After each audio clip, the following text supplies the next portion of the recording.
guys, it's Dragon Fruit, and I am very excited to say Happy Halloween.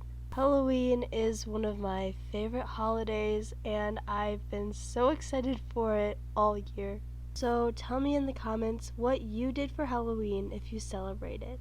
And let's get into this video. So I am reading a creepypasta called Kids in the Dark from the website thelineup.com. Growing up poor in the deep south meant sharing a lot with my little brother, Ollie.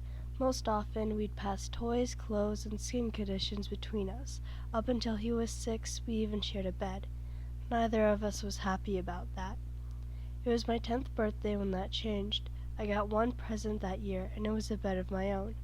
Ollie was jealous right away, and I could understand why. He had to keep that half-broken down frame with the worn-out mattress. The one I'd gotten wasn't much better, but not being broken and worn was enough. Sleeping apart was a great feeling. It was freedom. No longer would I have to suffer the sudden and inexplicable kicks to the stomach. No longer would I wake up with Ollie's foot pressed into my neck like he'd stepped on Dracula the night before. At least, that's what I thought. Right away, right after I got the new bed, the shrieks started. At first I thought Ollie woke up in the middle of the night and screamed because he'd gotten scared. Then the sound echoed through the tiny room again, and I knew it wasn't a normal cry. The room was always black as pitch after sunset. The one window we had was pressed against a long-leaf pine, and even the biggest, brightest moon cast no light inside. The shriek just about drove me crazy. Every night, probably at the same exact time, these sharp yelps would knock me right out of my dreams. It wasn't my mom or dad yelling either. I knew what that sounded like, believe me. Most worrying of all was that the fact I could never tell where it was coming from. It seemed completely random. One night, it'd come from somewhere near the closet. The next, it'd shoot out from a corner of the ceiling. Any hope I'd have of having my own space would get dashed every time as Ollie would silently slip into the bed with me, shaking like crazy. He'd clasp onto me and wouldn't let go until it was almost daybreak. Most times I'd take his hand and tell him everything was going to be okay, that it'd be over by morning. But I was never really sure.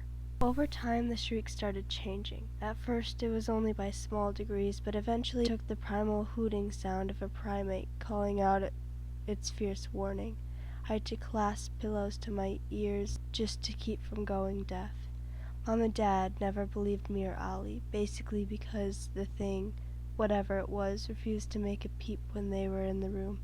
Apparently they couldn't even hear it through the walls, even though it was sure loud enough. The shriek got worse and worse until I felt like I couldn't take it anymore. Me and Ollie were doing really bad in school, and we just had no energy at all. I could sleep more deeply with my head propped up and eyes open in the middle of class than in my own room at night. Then, thankfully, we moved out of the house nearly a year later. I had contemplated all sorts of things, even a child's clumsy concept of suicide to get away from the horrific nightly noise. There was no problem at the next house. It was a nice white cookie-cutter home with a dead street and welcome normalcy. What's more, when we moved in, there was a bunk bed waiting for me and Ollie. No more broken bed, no more second bed I ended up having to share anyway. The only problem was deciding who'd get the top bunk. After all, I had gotten a new bed way back, and he ruined it by climbing in every night. What? He shook his head. I never did that. I had always wondered why the noise stopped the second I was sharing my bed. Now I had the answer. That was the end of the creepypasta, and I really hope you guys enjoyed it. I plan on doing more of these in the future. I'm guessing whatever was the main character's brother at the end was a skinwalker, which does make screaming noises and can pose as real people. Anyway, I hope you all enjoyed, and I will see you next time.